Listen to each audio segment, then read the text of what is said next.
we took off, why, it was still twilight in England. The planes formed up, flying around the field, and formed up, and then we headed out of there. But we headed west, so we could make a big loop around the invasion fleet that was going in. Most of the fellows that you talk to that went over that, both Omaha or Utah Beach, either one, it looked like you could almost walk across the ship to ship, at all sizes and all kinds. It was awesome, absolutely awesome. Weather was real bad, stormy and raining, all of that, and I'm sure that the pilot of that C-47 that we were riding in, when he saw all that flak and all of that, and the flak rattling off our wings that you could hear, you know, and I'm sure that when he got us to a place where he thought it was a good, safe place to jump, he gave us the green light, and out we went. I was having trouble getting out of my parachute, and then I heard these footsteps coming toward me.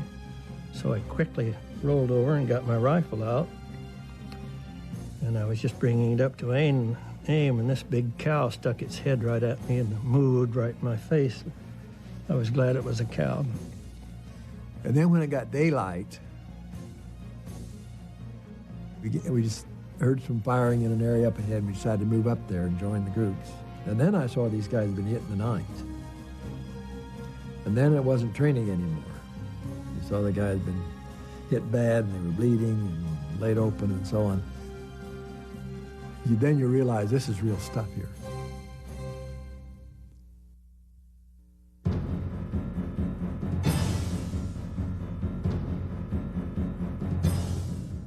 The Germans demonstrated the capabilities of an all-out aerial invasion with their attack on Crete, which they managed to capture exclusively with air transported and parachute troops. Ironically, the Germans looked at their losses in Crete and said, never again. The Americans looked at the capture of Crete and said, we need to scale up. So the Americans began the creation of airborne divisions, and they conducted many division-level operations in the war, the most famous of which being the Normandy operation. The night before D-Day, the United States put 2 parachute divisions, parachute and glider, airborne divisions, into Normandy, and the British put in 1. The naval bombardment, the landings, all of that is designed to overcome the beach defenses. But the next hurdle to overcome is the German mobile reserves, because the Germans can't defend everywhere. So the Germans have central reserves that are designed to counterattack as soon as the Allies come ashore while they're still disorganized. And the principal mission of the airborne troops is to prevent that from happening. The airborne units become the elite infantry of the Army, because once you put those units in to combat and they begin coming apart, they have the ability, the training, and the instinct to begin reassembling themselves under fire and continue forward. And so they have much more ability to sustain combat in a hostile environment than most other people do, just by the unique nature of the experience that they've trained for. Well, we trained pretty heavy in England. I don't think I ever went through a problem or a CPX exercise that somebody wasn't killed. I mean, there was a lot of casualties. Either the gliders would malfunction, sometimes the plane would take off and pull the nose out of it, and the glider would crash, but so what, it didn't hit us, so we didn't worry about it. We had intensive training. I remember being on a practice jump in England with Colonel Schwartz. He was an ornery, belligerent type. And a storm came up, a violent storm, rather. And word went out on the radios to cancel flights, come back. And he acted like he did not hear the message. He did, but he ignored it, and he jumped us. And it was wintertime. I remember landing in a cabbage field patch. The cabbages were this big around and frozen like bricks. And with that strong wind, several guys were knocked out, several broke their legs. I think one broke his back. We spent several weeks, a month, preparing for the drop in Normandy. In the last week, we got word that a German unit had moved into the exact area where we were going to jump in Normandy. So the mission was changed, and we were moved to the area around St. Mary-de-Lys. It was always amazing to me why the Germans, we always thought they had great intelligence, that is, military intelligence, and they knew nothing about what we were going to do. The interesting thing about all the security measures is that, in fact, the Germans didn't have a clue that we had mounted a huge invasion force, a huge airborne force, and even with photo reconnaissance and radio intercept, at which they were very good, the Germans never were able to pinpoint and say, okay, this is how many troops are going to come ashore where. Even when they began to suspect there was going to be an invasion, there's no indication they were able to get any idea of the size of the invasion. In fact, they so badly miscalculated, they thought it was a feint. They thought there was another major invasion coming right after Normandy. Security was really tight. A week before D-Day, and of course they put that thing off a couple times. We were put in a gated, fenced compound that wasn't too far from the base we were at, and you couldn't get out of there. They put us in this area that, they took you out of there with armed guards. You had a guard around you all the time. They'd take us out of there to a hangar in the air base there, and they had these tables that were mock-up things of Normandy. We didn't know where we were going at the time. Then they showed us maps of where we were going without the names.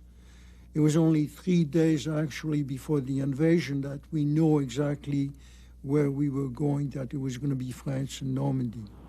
Eventually, one day we were taken out to the airport, and that was supposed to be D-Day, and if I remember correctly, that was canceled, and we went back, and then went back out to the airport again.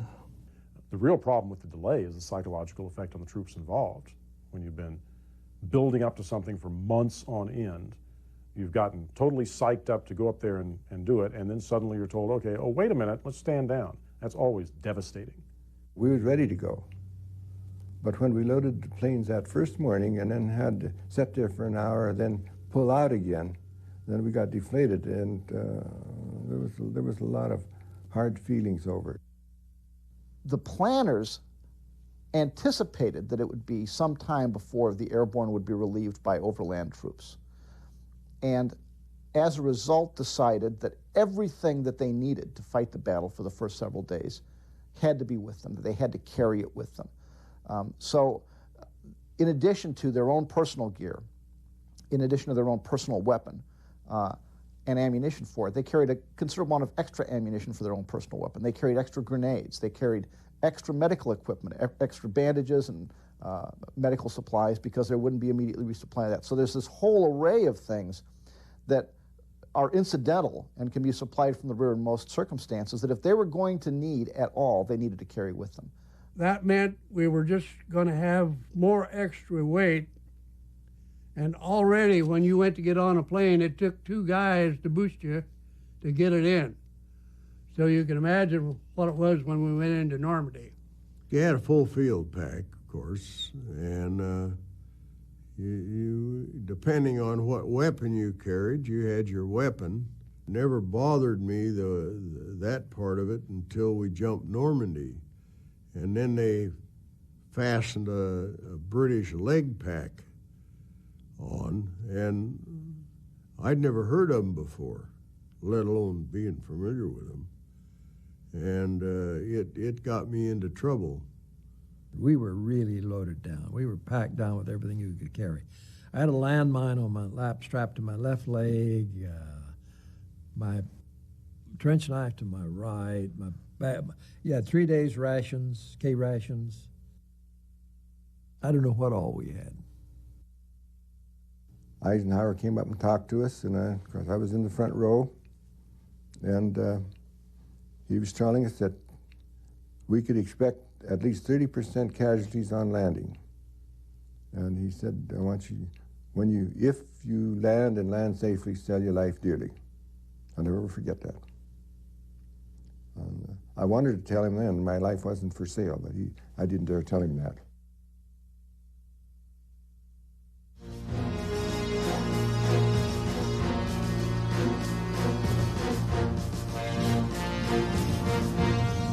Going across that channel was the biggest sight I ever saw in my life. It was a solid mass of ships from one side or the other. I never did hear how many ships they thought was in it, but it was a pile of them. The planes that were in the air were just about the same way. It was just a steady drone. Now, we had fighters over us all the way. There was bombers going and coming, and you just think maybe the world's coming to an end or something. It was so big. The weather was not the best. There was heavy cloud cover. They were just coming off a major storm the day before. There was anti-aircraft fire over the coast. German radar picked up the aircraft coming in. You had, and again, something people don't notice, you had a lot of inexperienced transport pilots too. They were doing a combat drop and a night combat drop to boot for the first time. So you had navigation problems. If you didn't make your turn precisely right, you were going to be completely off. There's nothing to stop you from making a mistake. Were they frightened? I think all of them must have been frightened. One of the things that must have sustained them was the fact that everybody they were going into combat with, they'd been with for a year and a half, 2 years, through training and maneuvers and exercises and everything else. And if anything got them through that first experience, that must have had a lot to do with it. I think we were probably more scared now, because we were venturing into the unknown as far as our experience is concerned. But there again, young, and nothing can happen to me. It might happen to the other guy, but it's not going to happen to me. A lot of them went completely introspective, inside themselves, trying to figure, am I going to survive? Am I not going to screw up? Others would get very loud. And it's not false bravado, it's reaction to stress, extreme stress. And the biggest stress is, how am I going to react? Am I going to do the right thing? Am I going to support my buddy? Am I going to accomplish my mission? Am I not going to screw up? When the plane took off, it took at least 2 hours to get them all flying around until they get in the right formation. Then you had to go to where you were going. And we went around the Normandy Peninsula and came in from the backside. Well, by the time we got on our way, I went to sleep. And I slept most of the way across. And I woke up and I started hearing that aircraft fire. And you could look out those plane windows and see the tracers from the machine gun fire coming up at us. Coming right at us. Those time those shells got to where the plane was, they were slowed down. They were pretty well spent. And so when they hit that air driven back by the propellers, they would curve. And we started getting those tracer bullets going right through the tail end of the plane. Oh yeah, we were fired at, and we could hear those stuff popping through the fuselage. I don't know what it was, machine gun fire or shrapnel or whatever. We heard explosions, and we knew we were being fired on. I was rather interested in getting the hell out of there, personally. Suddenly you stop worrying about the jump itself and landing. And that's completely secondary to the idea that somebody's about to blow the plane apart around you.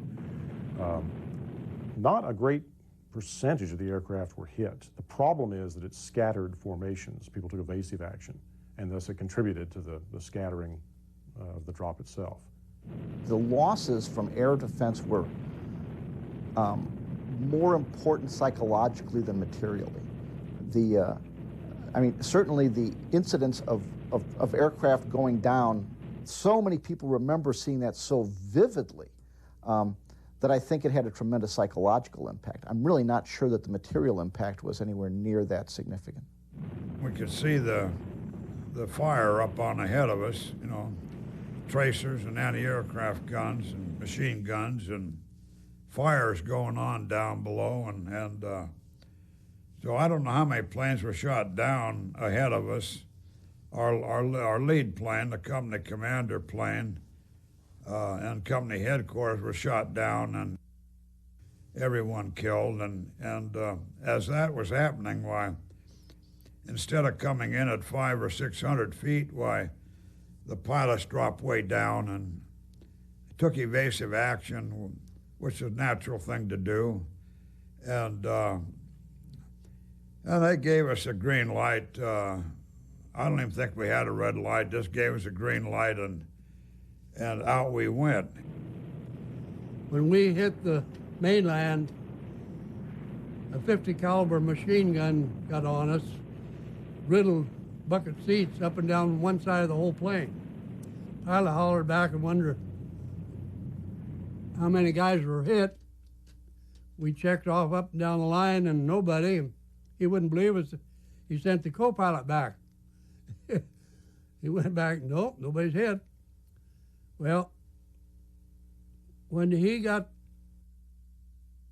this happened, he tipped up on the side and got out of the line of formation. So there's no lights, and he was out of formation.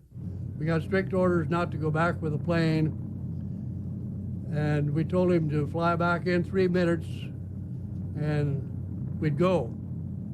We came in over the coast and flew over the coast for a few minutes.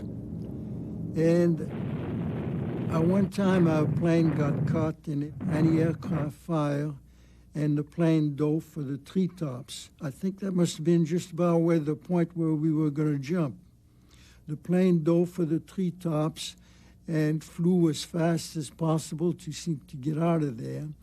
And before we knew it, we were over the water on the other side again. I was wondering what's going on there. We going back to England or what? Then the plane turned around, flew over the coast again, inland from the other side, flew a few minutes, and gave us the green light, and we jumped.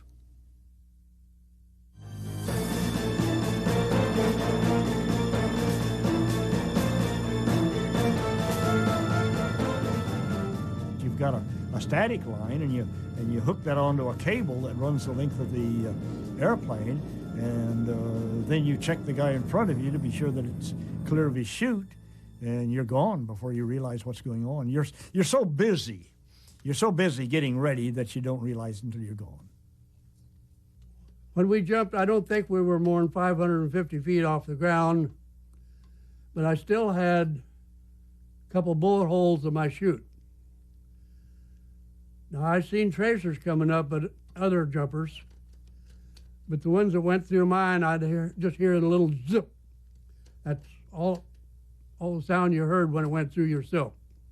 We ended up about 11, 12 miles from where we were supposed to be, which our designated point was St. Mary Glees. We landed right where we were supposed to be. By morning, we were very well organized and very well situated.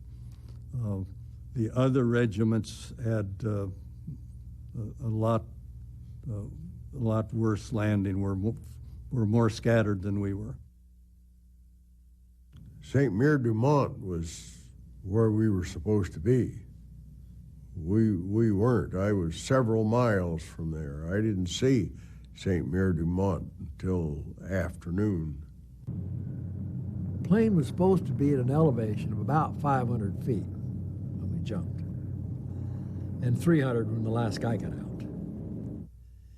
And I was in about the middle of the stick. I don't remember exactly where I was, probably 6th or 8th man back when we jumped. But I remember going out and I had a rifle, carried the rifle in a bag, and I went out of that plane. And my parachute jerked me open and jerked me, and I had about 2 swings, and I'm on the ground. Wham, real quick.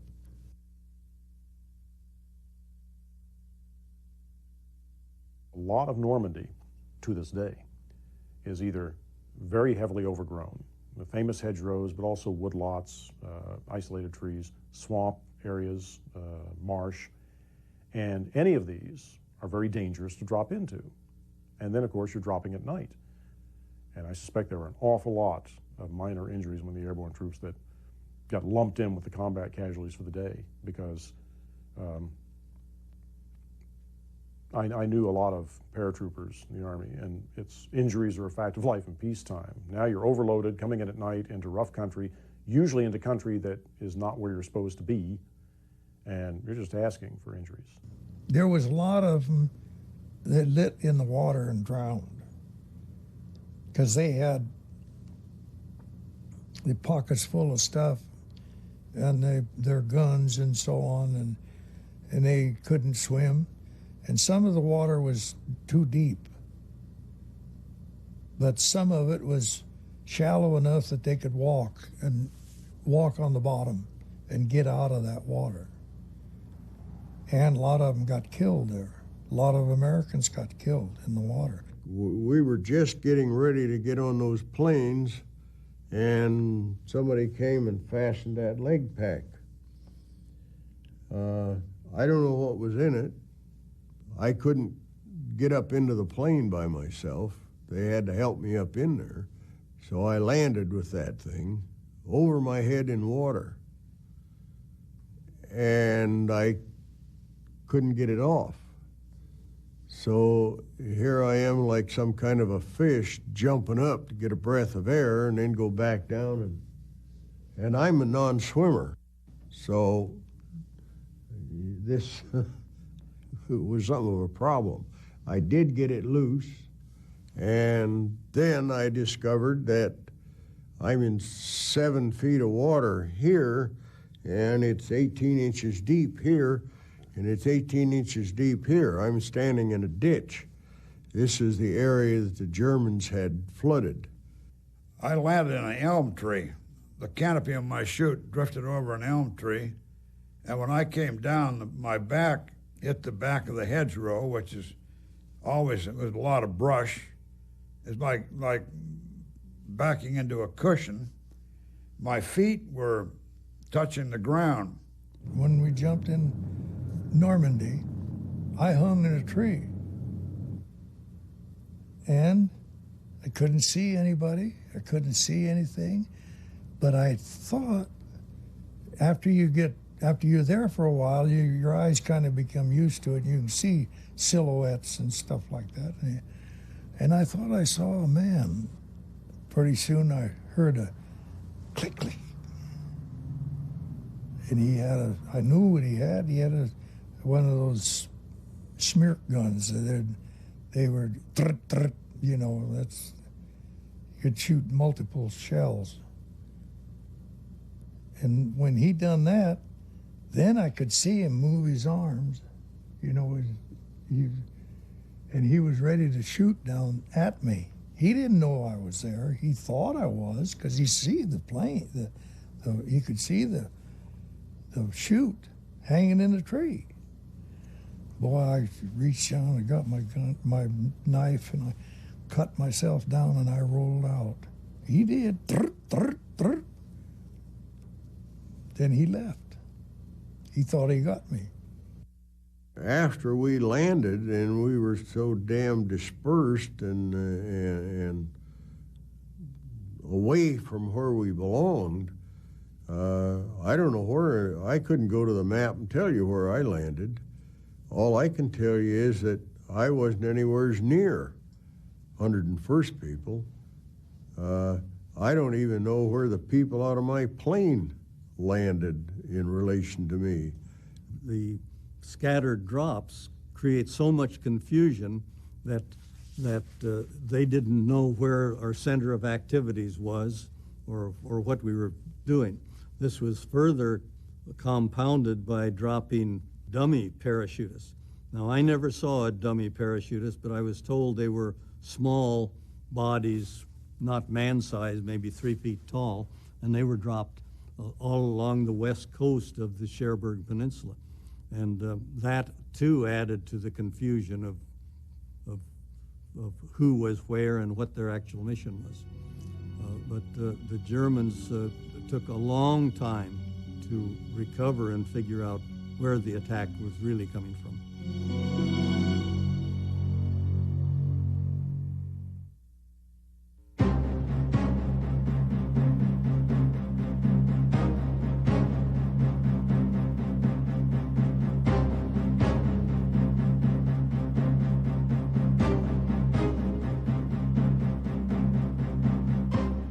You don't know what's going on, you don't know where you are, you don't know where your friends are or who your friends are, and it's your first time that you've ever been in that kind of a situation, and so you're scared to death. I rolled over on my back to start taking my parachute off, and here goes a string of tracers right over my head. They were probably 5 feet up, and then I hear something, and here comes some guy over, and they had issued us these little crickets as a sign and countersign. So if you cricked a cricket, that one crick meant it was the sign, and 2 cricks was the countersign. So I saw that somebody coming, I cricked, and I had to click, click. And I told the guy, you better get down. So he got down and he crawled away, and just about time he's crawling past me, that machine gunner opened up again. He says, thanks, pal, and off he went. The first person I met turned out to be a member of the 101st Airborne. He had a cricket, you know, the metal thing that goes click, click. He was going, I was hearing this click, click all over the place, wondering what it was. And it turned out that this guy, so we had a password, so I give him a password he's supposed to answer to me, and he answered by click, click. And I didn't know anything about this click, click. It turned out to be a disaster there. Anyway, nobody was trigger happy, so he went on his way. He was disgusted. He wasn't the one I was looking for. He went away, click, click, click. And I went my own way trying to find the rest of the man I jumped with, and I eventually found them. The officer that I connected up with was an 82nd Division person, and he sent me out to scout and this and that, just like anybody else, you know. I was out on a flank guard, myself and another man from the 82nd. His name was Murphy or Schultz or something like that. And all of a sudden, 40 feet in front of us, a machine gun opened up on the group of men. Now, these men are going up a causeway that's got water over it. There's no place to go. Thankfully, we were able to get that machine gun before they did a whole lot of damage. But we got both of them with grenades before they even knew what was happening. I heard some Germans, and they were coming into the field from the other end. And the only thing I could do was hide in the fence row, and this one German coming down on my side, I didn't think he could see me. I was kneeled down and behind some pretty thick stuff. But all at once he must have got an outline or something, and he whirled and shot right from the hip. The first shot missed me, but the second one got me right in the hip. And I couldn't even get up.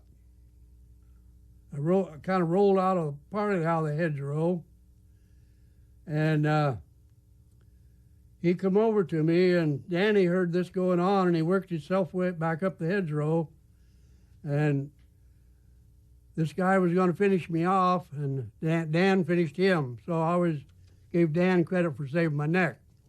The squad would walk in the dark, and it goes one way. You meet a hedgerow, and you can't get through it.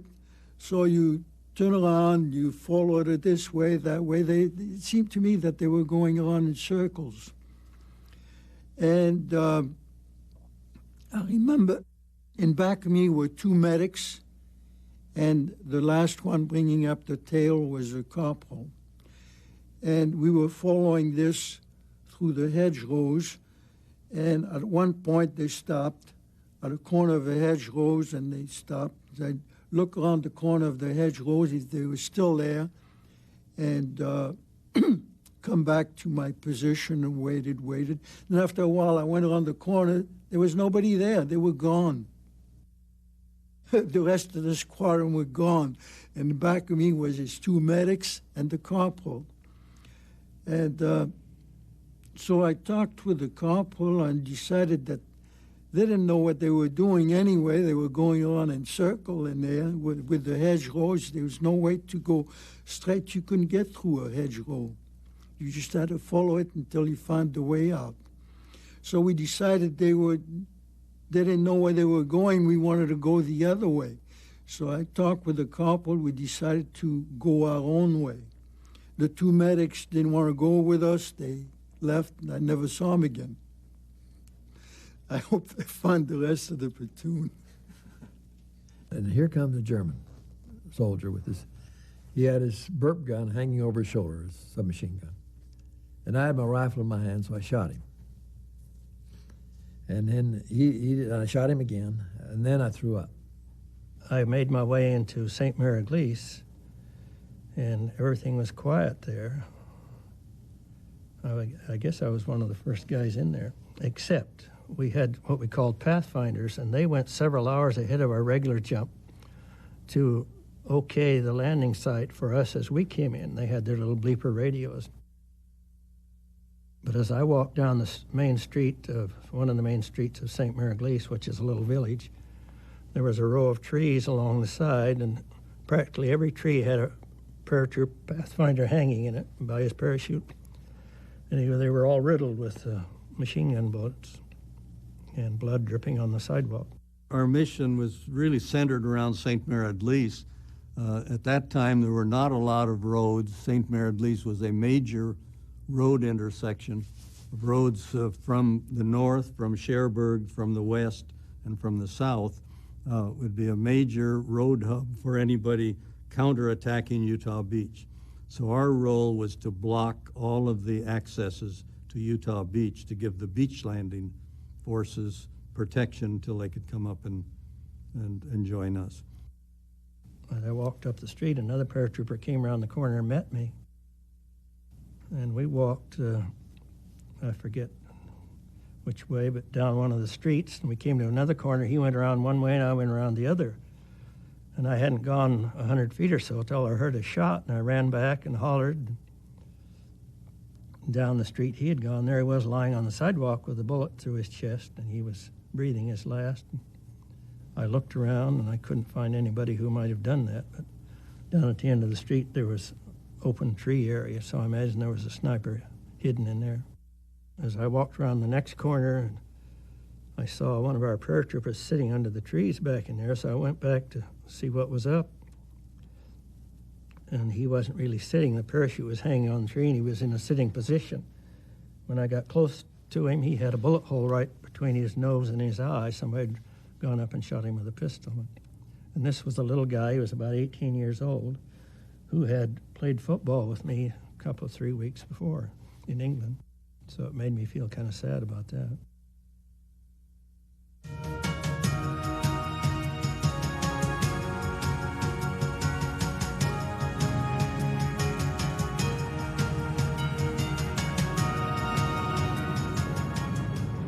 I wouldn't go out in that glider for nothing. That was nothing but a death trap. The gliders were a good bunch of people, and they did a very fine job. We got jump pay, they didn't get jump pay. They were airborne infantry. The main difference at that time, we had the same training, the same missions, the same goal. The main difference in our view is that they didn't get paid extra for it. They trained pretty much like we did. And as I say, most of the gliders were ex-paratroopers. They were guys that, for some reason or other, didn't want to stay in the paratroops. So a lot of them went to the gliders because they wanted to be in a special troops, even though they went in with those crazy plywood paper shells. And every one of them, very few of them land. They come in and they nose dive in. They hit something, then they just turn over. But Most of the guys lived. Of course, the gliders come in later, you see. They don't come in with the paratroopers. But like in Normandy, the gliders didn't come in until morning. They came in after the invasion started. The biggest reason for bringing troops in by glider was that you were guaranteed that this unit was going to get to ground in one piece, at least all in the same place. You can load the individual down with a couple 100 pounds, you can put half a ton in the glider, and up to and including small anti-tank guns and even small vehicles. And so the very earliest organization was something like 2 airborne regiments, 1 glider regiment, and later I think it was 3 in 1 or 4 in 1. Same process, the British had glider and parachute unit mixed, and the Germans had glider and parachute units mixed in the beginning. The Soviets had pioneered the use back in the 30s because the glider allowed you to put heavy weapons, at least some heavy weapons, down with the airborne troops, and that's your biggest lack. The airborne troops basically are light infantry when they land. There was 2 types of gliders. The American glider was called a CG-4A. It held 12 men, pilot and a co-pilot, and they were made of aluminum pipes and fabric. English gliders were huge gliders. They were like a size of a B-24, and they were made of paper and plywood. They were ugly looking things. The British gliders were a little bit better because they were larger. They were built to break in two when they landed. They were intended to break in two. So when they landed, they broke apart. It gave egress from the two halves. The glider just broke apart, so there was no problem in people getting out of the glider. We took off that morning. I was riding an English glider which had 29 people in it, pilot, co-pilot, and 2 carrier pigeons. We took off without incident. We went over the channel. We flew over the beaches at 900 feet at daylight, just breaking day. I'll never forget those 10 seconds that we flew over those beaches. Because I was standing behind the pilots. I wasn't belted in.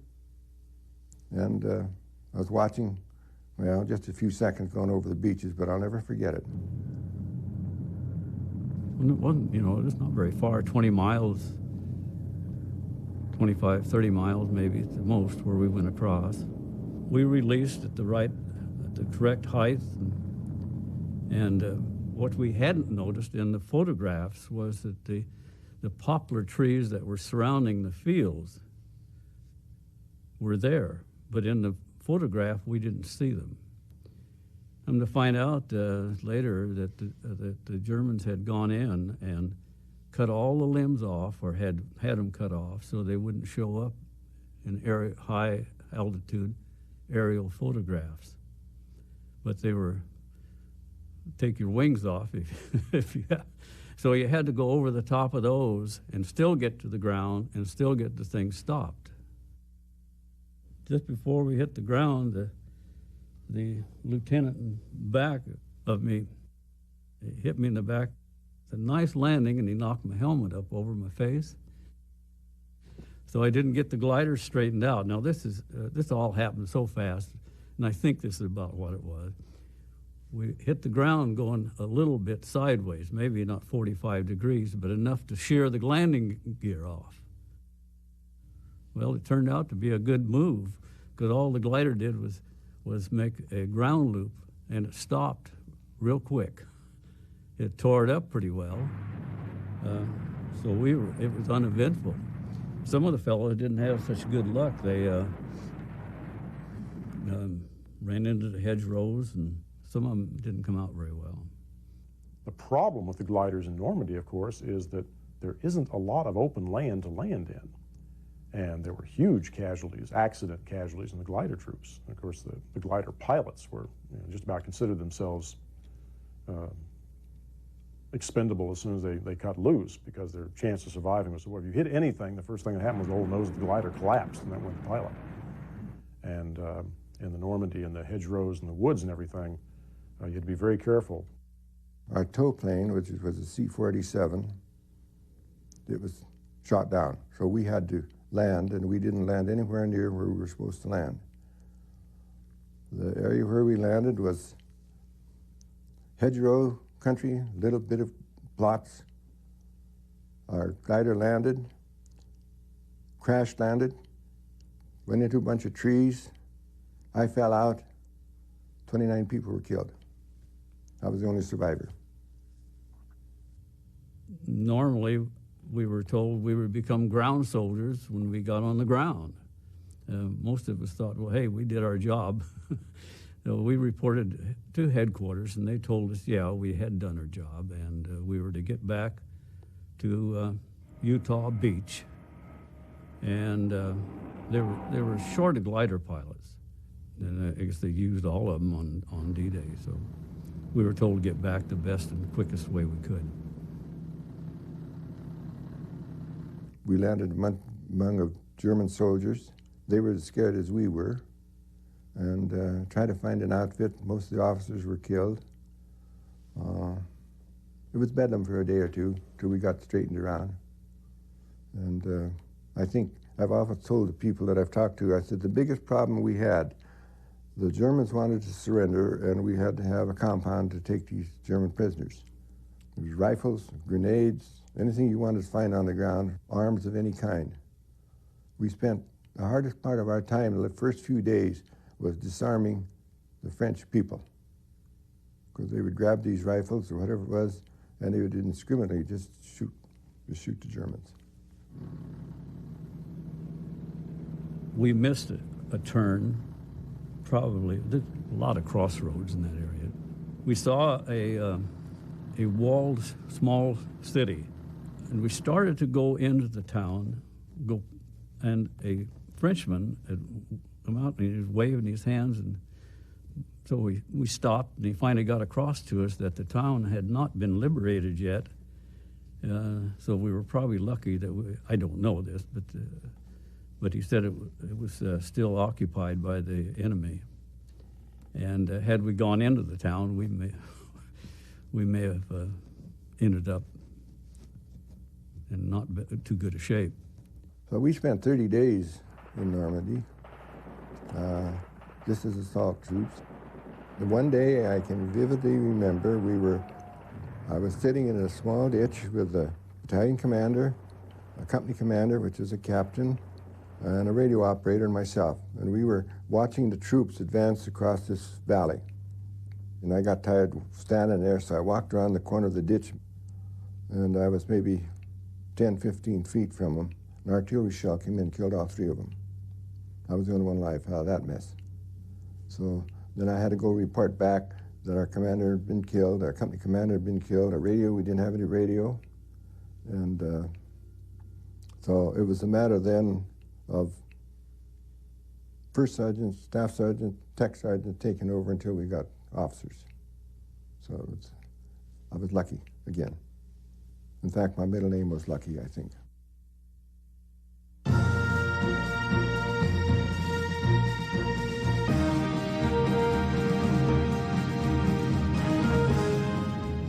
Their initial drops really are, despite all the problems they encounter, overwhelmingly successful.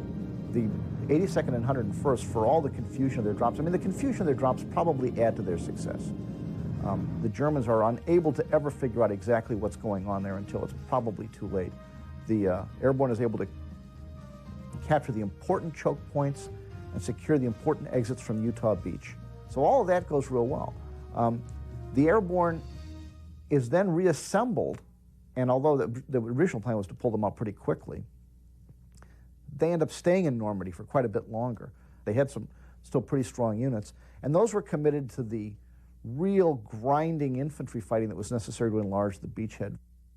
The most amazing thing with all the incredibly detailed planning, that, as far as I can tell, nobody had planned for the bocage. Some of those hedgerows were solid dirt, 6 or 8 feet high with brambles on top, and then they might have been 8 or 10 feet thick. So they were a formidable barrier. They were favorable for the Germans who knew the area and knew where all the roads were, and it was a great defensive location to be in. But for those of us to have to attack or move through the hedgerows, it was very difficult. Nobody had talked to anybody that had actually been to Normandy, and Lord knows there were plenty of people in Britain that had been to Normandy, and asked about the terrain, that once we're off the beach, how are we going to be able to maneuver and advance, even though the planning was for a very slow advance? It's still, what are the peculiarities of this terrain? Because it is peculiar, it is unique. Nothing, until they ran into it. And then suddenly it was, oh my, this whole new tactical problem, which the American Army solved very quickly, but it was a bloody solution. Hedgerow fighting was very difficult. It was an awful lot to ask a guy to say, okay, I want you to go and scout out this next hedgerow, because the chances of him coming back were very slim. Boy, when you encountered hedgerows, you knew darn well it wasn't going to move very fast. Some Germans had made a little invasion into the area, and we went out to see what we could do with them. Eventually we came to a hedgerow, and we were fired upon from the hedgerow, so we turned the fire and dashed over to it. And there were some foxholes on this side of the hedgerow. Some Germans popped out of that, surrendered, and the others were on the other side of it. I remember one of the guys went down the hedgerow and stuck his gun through to look for something, and the German grabbed the gun and pulled it from his arms and shot him. And I remember also one of the privates asking the lieutenant, what shall we do with these prisoners? And he said, take them over there and shoot them. We started running from hedgerow to hedgerow. And one shot rang out, and the guy that was running with me, he took 1-2 steps, and then he fell. And I stopped to see if he was, if I could help him. And there was a hole in the helmet on this side, and it went through his head and bulged the helmet on this side. So we were looking straight ahead, and up out of the middle of a hedgerow, right out of the hedgerow, like a pot blind a duck hunter would have, dug right down through the hedgerow. Here comes a German helmet. And he's looking diagonally to his left, and we were to his right. So he goes up with his Tommy gun. I go with my carbine. I wasn't shooting, but I hit John in the butt with it. But as I did, he blasted that Tommy gun and tore that poor guy's head to smithereens. Out of the corner of my eye, I saw a gap in the hedgerow the Germans were running past on the other side. So I ran out in the middle of the field, and as they came through that gap, I started picking them off. That was my my second human being to kill, which I wouldn't ever brag about. But I don't know how many I had shot before some sniper got me, hit me right here, and I don't even remember being hit, but I do remember lying on my back and seeing the clouds go by, and I was just kind of in dreamland until the pain came. They sent up tank dozers, and you've heard of the tank dozer, tank with a bulldozer blade on the front to break through the hedgerows. And we moved on out from there to the end of the hedgerow area. That was about the end of our action. We moved from there back to near Cherbourg and waited to be shipped back to England. The U.S. divisions in Normandy, for the most part, did extremely well.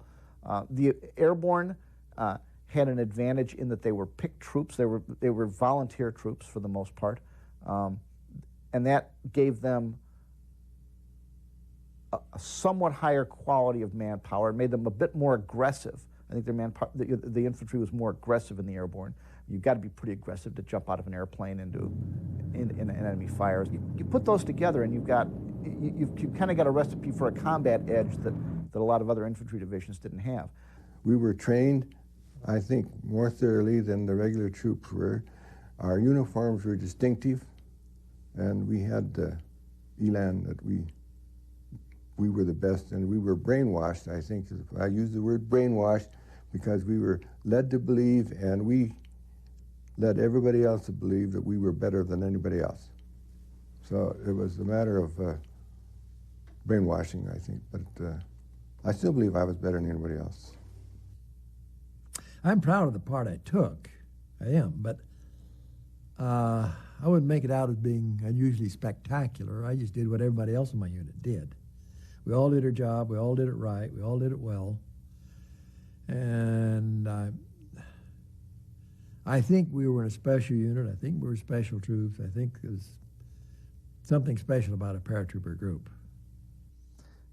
Even if the only thing the airborne had ever done was the Normandy drop, they earned their keep for the whole war with the Normandy drop, because the Allies couldn't win the war without making a secure lodgment on the European continent in Northwest Europe. And the airborne played an essential part of that invasion.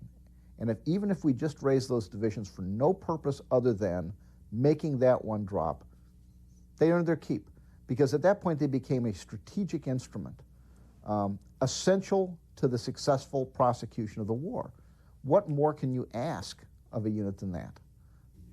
When you envision that on D-Day that 6,000 guys from the 101st and 6,000 from the 82nd came floating out of the sky in the middle of the night down on the Germans, you know, that was a tremendous event that'll never happen again. And combat and armaments have got so much more sophisticated that the day of a paratrooper is long gone.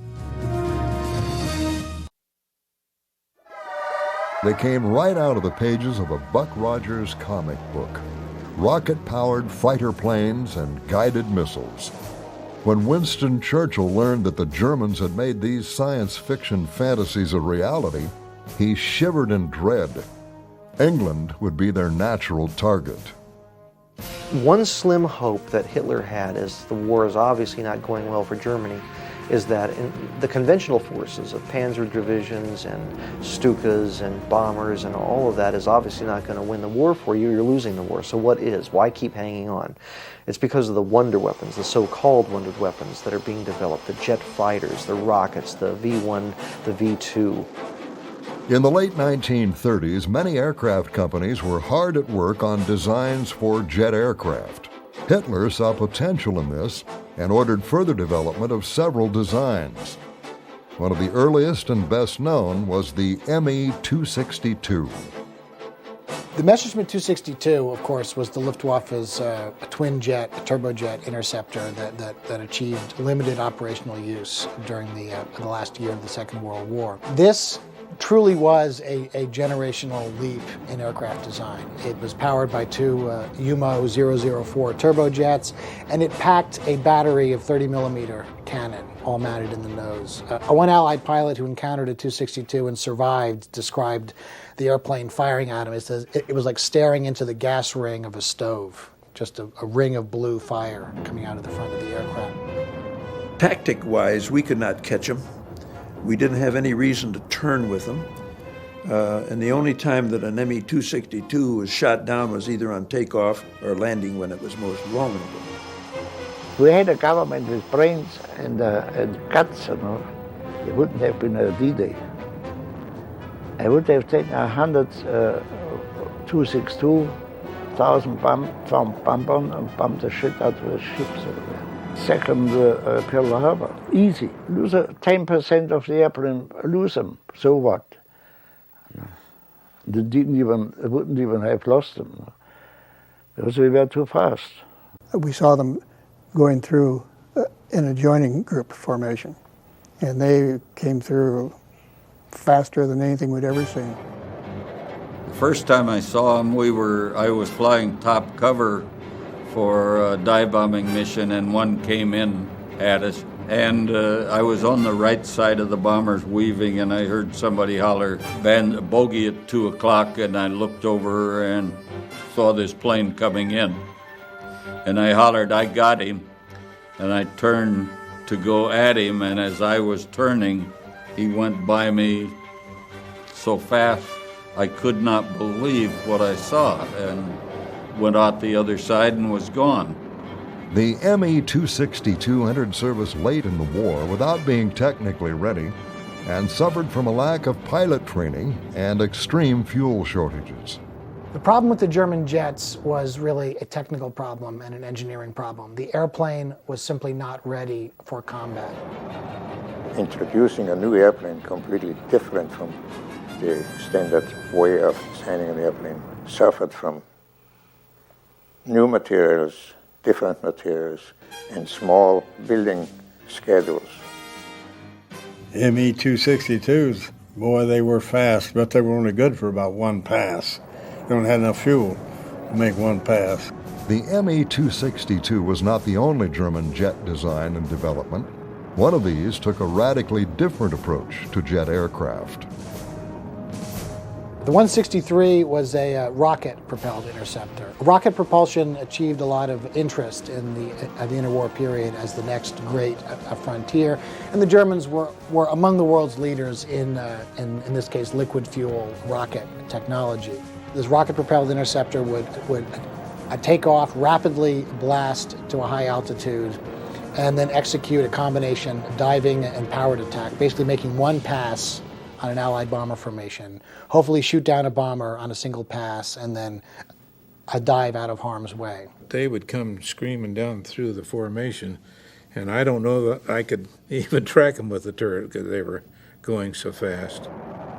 The problem with the 163 is its combination of fuels, to include a hydrogen peroxide and water mixture, were almost unbelievably volatile. There was one documented case of a 163 making a rough landing, and the fuel lines were fractured, and the pilot was found dissolved in his cockpit from the caustic fuel. On other cases, the aircraft would explode while being fueled up. If there was any fuel left in the tanks on the landing, a bumpy landing would often cause the airplane to explode. It killed far more of its pilots in accidents than it shot down Allied aircraft. Truly a desperate last-minute expedient. At Peenemünde, Germany's secret test site on the Baltic coast, scientists worked hard on both jet aircraft technology and Hitler's rocketry project. Some of Germany's most brilliant minds raced against the clock to perfect rocket engines and guidance systems for these new weapons. Among these scientists was Dr. Wernher von Braun, who would become a critical player in America's space program after the war.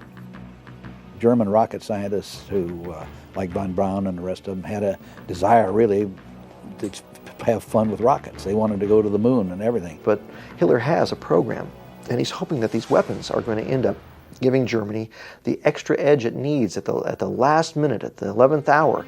Von Braun's biography, I think, was We Aim for the Stars, and the subtitle for that was But We Kept Hitting London. Two different versions of these rocket weapons, dubbed the V-1 and V-2, were rushed into production. The V designation stood for the German word for weapons of revenge. Launched from a ramp, the 25-foot-long V-1 looked like a small airplane without a cockpit. The V-1 was called the Buzz Bomb, and it was basically a ramjet.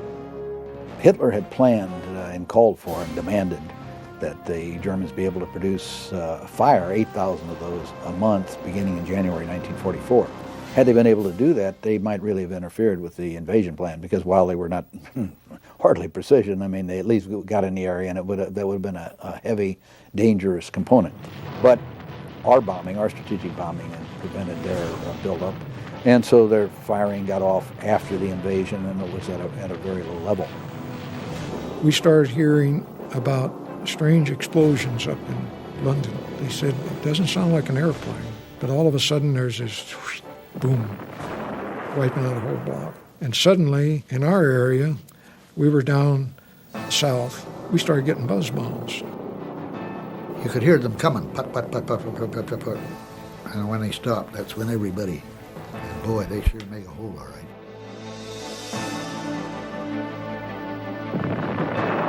V-1, ironically, caused more consternation on the Allies because they could actually do something about it. They could try and intercept it, so they pulled a lot of fighters back from escort duty, and instead of going against German fighters, they went against the V-1s. In addition, a lot of anti-aircraft units were set up to try and intercept these V-1s. could see them coming in on the radar, and they'd call up a pilot and say, "You've got one unit," such and such. Get up behind them and blow them out of the air. They got the idea of flying up alongside and tipping the wing of the flying bomb with their own wing. And that upset they flew on an artificial horizon, a gyro, to stabilize the flying bomb. And that would tip that gyro off, and then it would crash land. And but then we understand they kind of had to quit that because the Germans got a little smart, put a little pressure switch under the wings, so that if you happen to lean on that switch, you'd blow yourself and the flying bomb all to hell. Altogether, the Germans fired over 10,000 buzz bombs at England, but only about 3,500 got through the Allied defenses to hit their targets. 46 feet long and rocket-powered, the V-2 was a much greater menace. It was launched vertically, and although it had a sophisticated guidance system for the time, it was inaccurate. The V-2 was not a precision missile by today's standards. It was very, very inaccurate. You were lucky to hit a target within 5 miles of the aim point. From September 1944 until the war's end, Germany launched over 1,000 V-2s with their 1-ton warheads against England. The V-2 could not be heard before it struck its target, and radar could not track it. There was no defense against the V-2.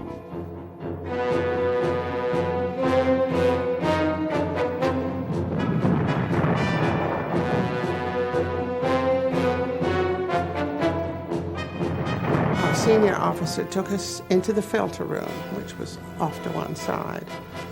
And he looked very upset. In fact, he was white. And there was a somber mood in there. And he said, young ladies, I have to tell you something. I feel I should tell you this. And that is that there's something new, and it's called a V-2. And it can't be plotted. It's too fast. It can't be plotted, and it will be devastating. Boy, when those suckers hit, well, it was just like the New York tower situation. They had to destroy large segments of London, and they weren't targeted any place in particular either. When the V-2 missiles start striking in the fall of 1944, Churchill becomes concerned that if they start falling in the numbers that the V-1 did, that there's going to be a serious problem because they can't be shot down. And there's been some recent archival discoveries that suggest that the British government was planning to ask the United States to use the atomic bomb against Germany as soon as possible as an antidote to or as a response to the German V-2 missile attacks. In reality, that never takes place, in part because the atomic bomb isn't ready yet, but also because the V-2 threat doesn't materialize. There are so many technical problems with the V-2 that the number of attacks is somewhat limited. As far as Germany was concerned, it's a total waste of resources. They're made with slave labor under terrible conditions, and it was altogether an ignoble weapon. Technical problems, poor manufacturing, and Allied bombing all took their toll on the wonder weapons. Had Hitler's Reich been given more time to perfect them, they might have changed the course of the war. Fortunately, they failed to turn the tide for Germany, but they did point the way to the future of warfare. After the Third Reich surrendered, the scientists of Peenemünde ended up either in the Soviet Union or in the United States, where they continued developing rocket technologies. The V-2 program became the foundation for the space race and intercontinental ballistic missiles. Jet aircraft and long-range guided weapons are mainstays of modern military operations. As we enter the 21st century, the legacy of Hitler's wonder weapons continues to affect our world. This is the National D-Day Museum in New Orleans, Louisiana. First and foremost, a museum dedicated to the men and women who took part in the D-Day invasion of Normandy, it has expanded its vision to commemorate the 100-plus other D-Days in all theaters of World War II. Building on this strong foundation, the D-Day Museum is unique among war museums. We want to celebrate the fact that the young men and women left this country and went ashore and stormed beaches all around the world, not to conquer, but to liberate, which is the first time in the history of mankind that that's ever happened, and the world's a much better place for it. So to teach big ideas like that is very difficult, but to continue to focus on individuals caught up in their moment of truth, it's great because a person who is only 5 years old or a person who's 50 years old can find something that they can latch onto and relate to and get interested in this story, and then start that self-discovery, which is really the essence of any thorough education.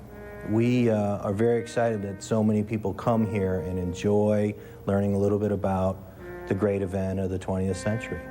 This approach helps to pique the public's interest in World War II while bringing the harsh realities of war to a whole new generation. And that's when they turn around and look at their grandfather and wonder and begin to ask questions about, well, where were you and what were you doing? And that's exactly what this museum was intended to do, is to get people to think and ask questions about that, about their experiences. And so every day we here at the museum see thousands of veterans come through with their families and having a really personal, important experience that makes everybody in the family feel good. My 20-year-old granddaughter came down, went through the museum a while back, and she called me and said, Granddad, she says, I just wanted to let you know I had been to see the museum, and she said, it is really great. She said, I learned things that I had no idea that had happened before, and she said what I've just indicated. She said, she said, I think it not only gives me this knowledge, but she says, I'm thinking it'll give my children and grandchildren this knowledge too. No one who comes to the National D-Day Museum will ever mistake or have any misconceptions about what happens when two armies point all their weapons at each other and go after it. We hope that in the end, if nothing else, the citizens of this democracy will be better informed about war and what happens when we go to war. It's fitting that the museum is located in New Orleans, home to Higgins Industries, the manufacturer of the Higgins boat, which was crucial in carrying Allied ground forces to the shores of Normandy on D-Day. Well, the Higgins boat is emblematic of what we think of as the great truths of the war, of democracy. And my father began to think about a museum that would honor the guys who fought, but also the people who made the Higgins boat. Due to the great success of the museum since opening in 2001, a major expansion has been planned for the summer of 2006. America's premier museum dedicated to World War II will expand its exhibit halls and facilities to tell the complete story of the war. The National D-Day Museum has an ambitious vision of what America's World War II museum should be. We have a national memorial in D.C., which is a place to remember. We should have a national museum, which is a place to learn. For more information about the museum, you can visit their website, and be sure to visit the museum when you are in New Orleans.